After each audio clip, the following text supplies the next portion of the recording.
Buenas tardes, bienvenidos a Pulso Económico, edición de martes 10 de septiembre y con noticias bastante alentadoras en los mercados. Vamos a ver nuestro IBEX 35, el índice de referencia de la bolsa española, que ha cerrado en positivo, no mucho, 0,75%, pero lo suficiente para superar esa barrera psicológica de los 9.000 puntos, 9.078,2, como ven aquí. Las tres compañías que más han destacado hoy en la sesión bursátil. Ojo que esta es un banco, Bankinter. Bueno, pues Bankinter hoy recupera 4,23%, cierra en 5,87%. La holding IAG, la holding de Iberia y de Vueling. Cuidado que este resultado positivo en la bolsa española coincide con una huelga de pilotos de British Airways, la principal de las filiales de IAG, que poco o nada corresponde con esta alza que ha tenido en la bolsa española. 4,01% arriba, cierra en 4,92%. ArcelorMittal, en este raid particular que llevan las acereras, gana 3,20% y cierra en 14,75%. Por contra, las tres que más bajan en el día de hoy, ahora lo vamos a ver, son la constructora Ferrovial, que pierde 2,73% y cierra en 25,33%. La constructora Acciona, que pierde 2,11% y cierra en la bonita cifra de 95,15%.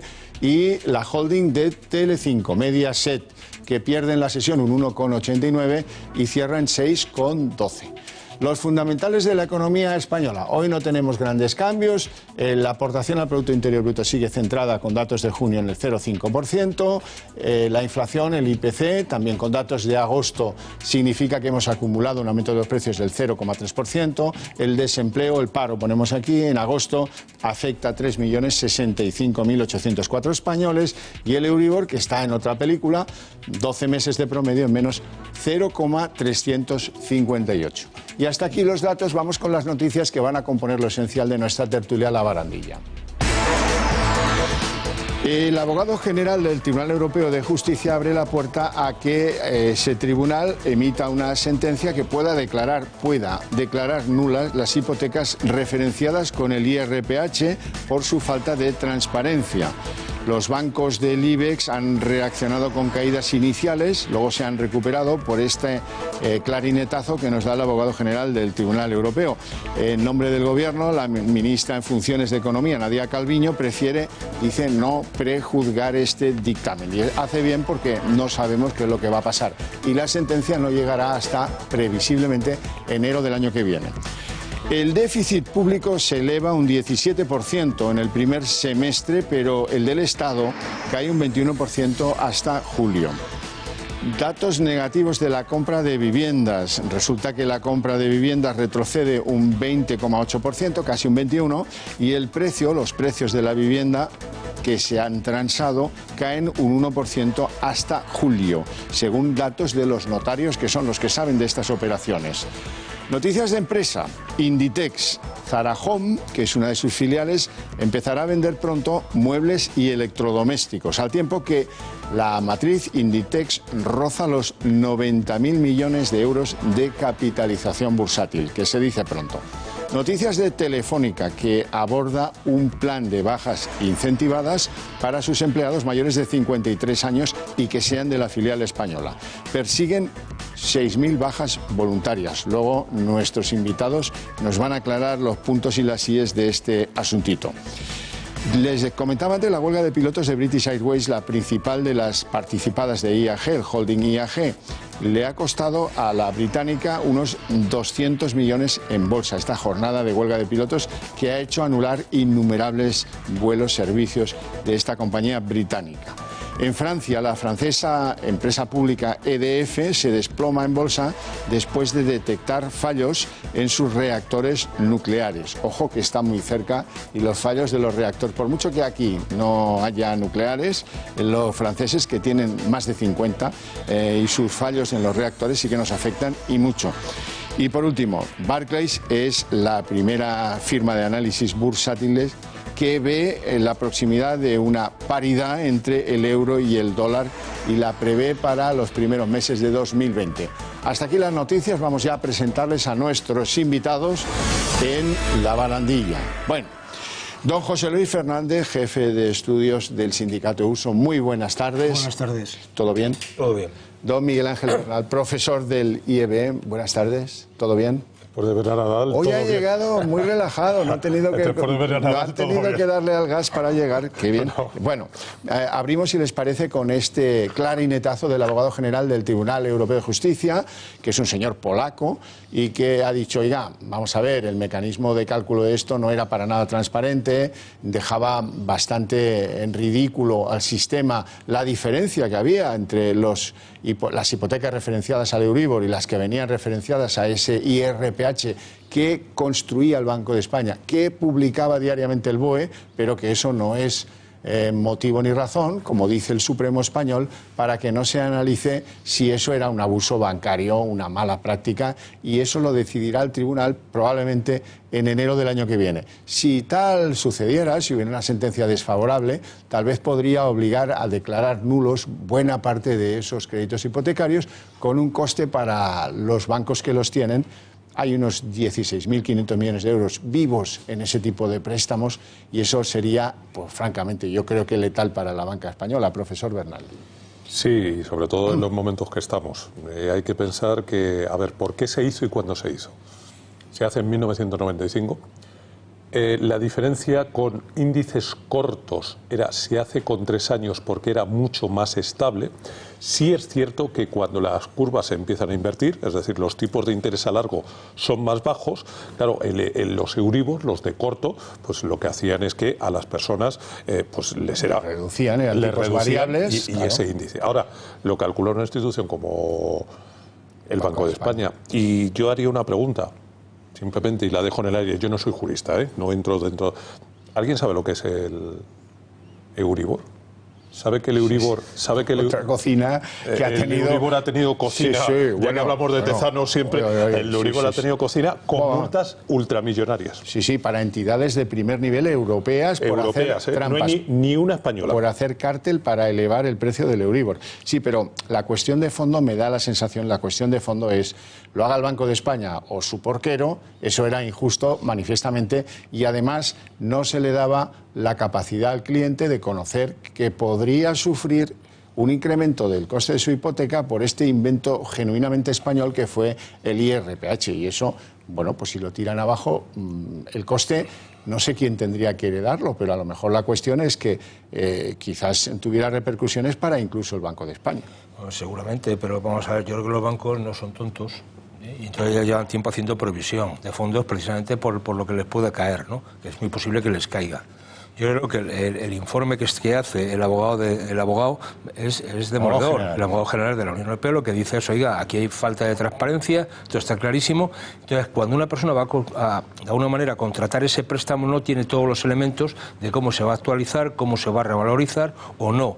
Esta es la clave del asunto. Es decir, con independencia de quién lo calcule, quién calcula el Euribor, quiere decir, bueno, da igual, nos lo dan el índice, luego el banco lo aplica. Esta es la clave del asunto. Yo creo que de todas maneras esto va a tener un recorrido largo, porque a partir de ahí, más allá que tiene que pronunciarse formalmente el tribunal, después habrá que ver en cada caso individual cómo se acredita esa situación. Es decir, que esto va a llevar después a otro conjunto de demandas brutales y seguramente muchas de estas demandas tendrán que hacerse de manera mancomunada, es decir, a través de organizaciones de consumidores, porque individualmente habrá muy poca capacidad de poder hacerlo. Con lo cual, mi consejo es que el que no esté organizado, que se organice. Precisamente para partir de enero o febrero, cuando esto salga, habrá que volver a pleitear y habrá que seguir pleiteando para que este tema se resuelva. Y recordar la última broma de cómo se enmendó a sí mismo algún tribunal, en este caso de alta estancia. Sí, don José Luis, y yo me imagino la cara que se le va a quedar al abogado general polaco y al Tribunal Europeo de Justicia cuando llamen a algunas asociaciones de los que están representando a esos tenedores de créditos hipotecarios referenciados al IRPH y les pregunten, oiga, así que antes de la crisis usted iba al banco en España y le sugerían que pidiera más de lo que necesitaba para darle un hipotecario y que se comprara un coche. Bueno, vaya tomate había en España en esa época. Y hay un banco emisor que tiene la labor de vigilar a las entidades financieras que ofrecen estos créditos y además estaba produciendo ese índice. Uy, pues esto muy transparente desde luego no parece. Bernal. No, vamos a ver, aquí hay un problema. La banca utiliza un índice que calcula el Banco de España. Mal asunto. Es decir, mezclar una cosa y otra... Esto, claro, o sea, aquí estamos tirando con bala. El Banco de España es una entidad legalmente independiente. Su independencia está garantizada por una ley. el nombramiento del gobernador es un tema parlamentario, muy complicado, etcétera, etcétera. Y luego vemos a Pedro Sánchez que sugiere que le ofrezcan a Podemos unos cargos de importancia en la Comisión Nacional de Mercado de Valores, que es otra entidad supuestamente independiente. Como le llegue esto al polaco, la arma, desde luego. Claro, eso lo vemos clarísimamente. Es decir, mezclar churras con merinas, como se ha dicho en castellano toda la vida, mal asunto. Pero claro, ¿qué existe? Vamos a ver. Existe primeramente que los índices, salvo los que estamos metidos en esto y burbujeamos entre ellos, no se conoce, pero claro, no se le explica de dónde viene. Por cierto, el Euribor lo calcula. Para que veamos cómo va Europa. Yo sigo diciendo que Europa es la salvación de España, ¿de acuerdo? Es una asociación privada. Sí, sí, una asociación privada no de bancas, que llama a los bancos para dejarse engañar y les pregunta, ¿a cómo estáis prestando hoy? A tanto, vale. Llama al otro y al otro y al otro, hace una media con eso y santifica una cantidad que es la que ahora, en toda Europa se ha impuesto como el índice que nadie cuestiona. Ya veremos lo que dura eso. Bueno, pero de todas maneras, el problema de fondo con el IRPH este de las narices es que se deja de utilizar y a partir de ahí se queda estancado en unas referencias de interés que no tienen nada que ver con lo que ha ido cayendo después otros índices que se han utilizado, con lo cual a la gente le dejan estancada y lo crujen. Entonces el Banco de España tiene que ser sensible ante una entidad de esta naturaleza. ¿Usted a quién responde? O sea, el tema de fondo es las instituciones a quién responden. ¿Ante el interés general de los ciudadanos o a otro tipo de intereses? Aquí está la pregunta clave, y aquel interés de los ciudadanos ha brillado por su ausencia. Así es. Bueno, hablemos de déficit público porque con datos al final del primer semestre resulta que se ha elevado un 17%.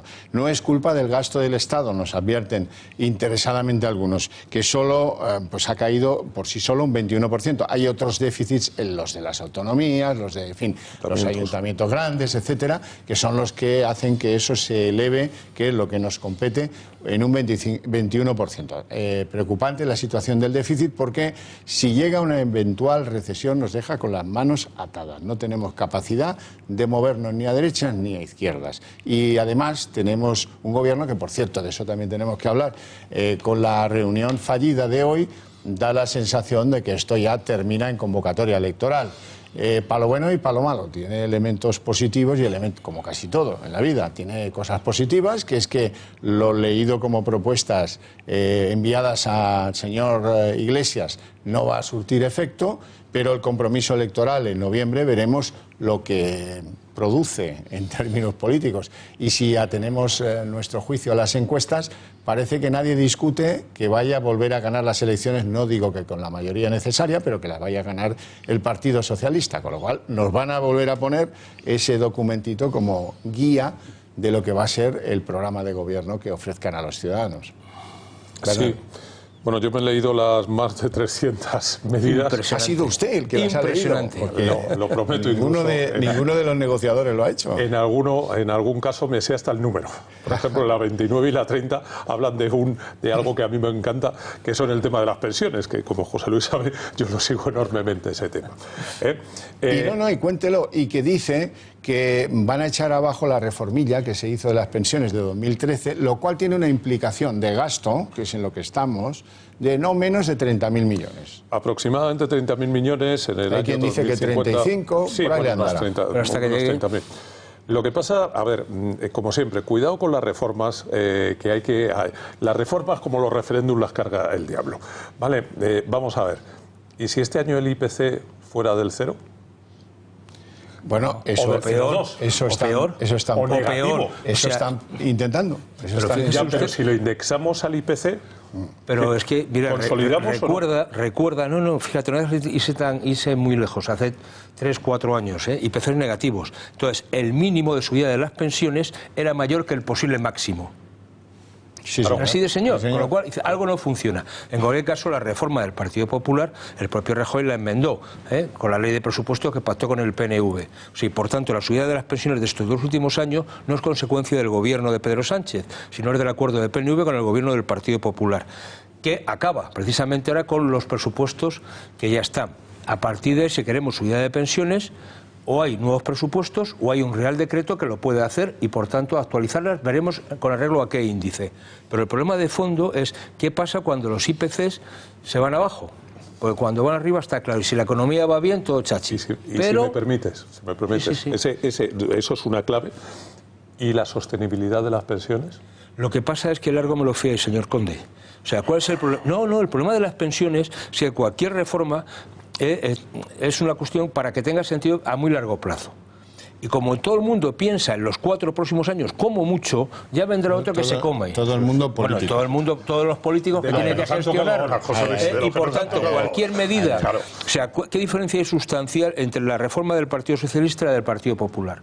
El Partido Popular comete un error, que es que su reforma afecta a los ya pensionistas en cuanto a la revalorización de las pensiones y por tanto encabrita a la gente.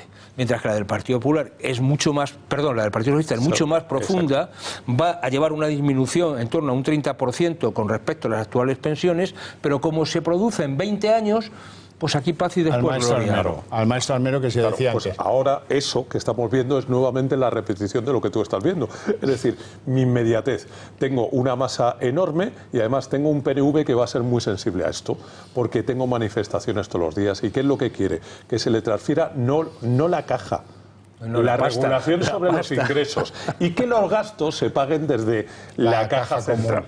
Sí, señor. Bueno, tenemos datos de los notarios que estos no engañan y son muy fiables. Datos referenciados a junio y que significan pues que esto se desacelera a una velocidad de vértigo. 21% la compraventa de viviendas en julio. Los precios han caído un 1%, detectado por las escrituras, que esto es 1, 2 y 3 y 4, no es una encuesta de Tezanos, esto es la realidad del mes de julio, que demuestra pues que se compran y se venden menos casas y con los precios que están empezando a caer. Sí, pero a ver, aquí hay un efecto importante, que es la nueva ley de contratos de crédito inmobiliario, la ley hipotecaria, donde las entidades pararon a los comerciales porque se tenían que formar, pero es que es más, tiene que haber, porque ahora las notarías juegan un papel fundamental, tiene que haber un papel fundamental de la notaría.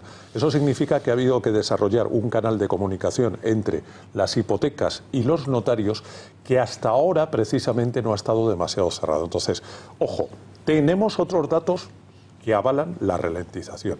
Pero entre comillas, es un dato importante. Me preocupa esa caída del precio del 1%, ¿de acuerdo? Curiosamente lo que son los arrendamientos, es decir, los alquileres, no están cayendo. No están cayendo. Más bien subiendo, ¿no? Yo creo que aquí también, vamos a ver, esto va por barrios o por zonas. Claro. Digo, capitales, no lo mismo Madrid y Barcelona que Zamora, o sea, no tiene absolutamente nada que ver cómo se revaloriza o no, tiene que ver con la vivienda nueva o la vivienda de segunda mano, y yo creo que donde está pegando un arreón, ha pegado un arreón potente, ha sido la de segunda mano, que ahora parece que se enfría un poquito. O sea, todas las gestiones que hay que hacer para comprar la casa se demoran al menos un mes. Y esto es lo que ha pasado hasta ahora mismo. Es decir, que habrá que empezar a ver los efectos de la nueva ley hipotecaria, o la nueva ley de renta.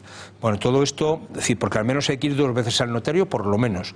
Una que te lo cuente y después ya decir que sí y que te diga todo. O sea, yo creo que eso está muy bien para que luego la gente tenga un poquito de mayor conocimiento de lo que firma. Pero yo creo que hasta dentro de un par de meses no tendremos datos fiables de cómo evoluciona esto. Más allá que yo creo que la burbuja se empieza a pinchar un poquito. Hablemos velozmente de Inditex, que es vender talento, porque son ventas no muy importantes, que hay que hacer 1 a 1, que hay que renovar por temporadas, que hay que llevar en logística a un montón de lugares en todo el mundo y que haciendo eso han producido un milagro, que es que Inditex capitalice en bolsa por 90.000 millones de euros y que una de sus filiales, Zara Home, se plantea empezar a vender muebles y electrodomésticos como si fuera IKEA. A ver, el cliente lo tiene. El cliente que entra por la puerta entra para vestir su casa, ¿no? ¿Y por qué no le voy a dar el resto de los componentes? Pues es más, ¿por qué no voy a tener el día de mañana un equipo de pintores, de fontaneros, de aparejadores, etcétera? A ver, estamos en un momento que está cambiando totalmente el mundo. Es decir, era impensable que yo me comprara unas zapatillas, por decir algo, por internet. Había que verlas, te las tenías que probar. Claro. Y sin embargo ahora hay muchísima gente que lo hace. Sí. Entonces, ¿qué es lo que ocurre? Tienes al cliente y lo que quiero es proveerte... Exprimirlo, en pocas palabras. Pero sobre todo, fíjate, esto que dices que no es ninguna tontería, lo de la compra por internet se ha disparado cuando te han facilitado absolutamente la devolución del producto. Claro. Esto es clave, porque si no, y si no me quedan, y si no, pero oye, no pasa nada, lo devuelves y además te vienen a buscarlo a casa, el paquetito, O sea, esto es alucinante, cómo ha funcionado. Pero, digo, el mercado cautivo, es decir, yo creo que si hay algo que Inditex tiene claro es cómo ha diversificado. Es decir, su producto. Sí, claro. Es decir, gente más joven, gente menos joven, gente un poco más clásica. Es decir, tiene con la ropa, una cosa tan simple como esta, distintos segmentos. A partir de Zara Home, oye, es para la casa, ¿Qué hay en una casa? Don José Luis, vamos a ver. Noticia estrella del día. Telefónica ha lanzado un plan para ofrecer a 6.000 de sus empleados en España una oferta de salida incentivada de la compañía a partir de los 53 años. ¿Y cómo funciona eso? Pues a ti te ofrecen un porcentaje de tu salario actual, te siguen cotizando por ese salario actual hasta el momento de tu jubilación y si a ti esos números te salen y te cuadran, pues lo haces. ¿Eso tiene coste para el dinero de los españoles, para el dinero común? En parte no. Y a lo mejor es posible que sí, pero en principio no, porque eso se metió la famosa que se llama así, enmienda telefónica, que la metieron el gobierno de Zapatero, luego la endureció el gobierno de Rajoy, ¿no? Precisamente para que las empresas con beneficios no procediesen a hacer este tipo de ERES a costa de alguna manera de los servicios públicos de empleo, es decir, sobre todo con el pago por la prestación por desempleo y la falta de cotizaciones en la seguridad social. Por tanto, de todos los que son mayores de 53 años tienen que hacer un convenio, la empresa, para seguir cotizando y la con empresa ellos. Es quien paga la seguridad social por el 100%, o sea que no hay una merma de ingresos públicos. Por esa vía no está. Y luego incluso también tiene que hacerse cargo de los 2 años del seguro de desempleo, con lo cual dices, bueno, pues oiga, no queda tan mal. ¿Cuál es el tema de fondo? Hombre, si la gente después va a tener problemas... Menos IRPF de recaudación. Eso está claro por esa vía.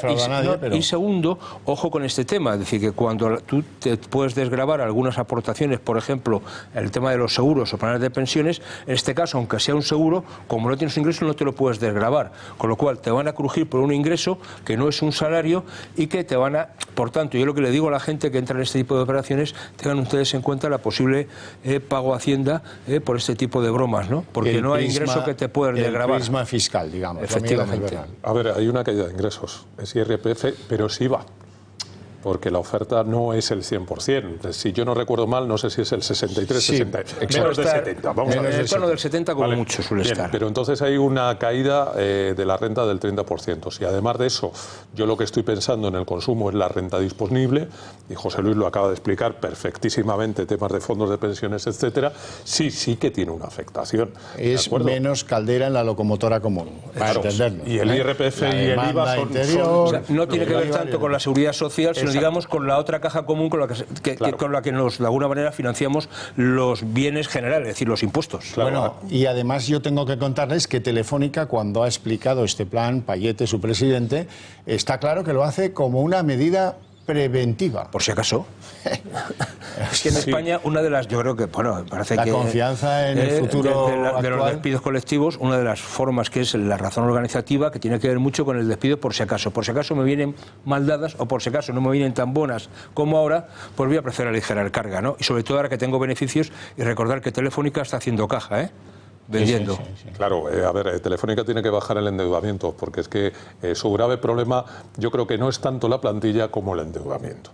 ¿Qué tiene que hacer? Entonces, ¿qué está haciendo? Está vendiendo, está quitando endeudamiento. Lo que quiere además es, como estamos en una economía muy financierizada, es decir, importa más el precio de la acción que lo que crea de valor a la sociedad. Ese es un problema que se está viendo ya de una forma palpable.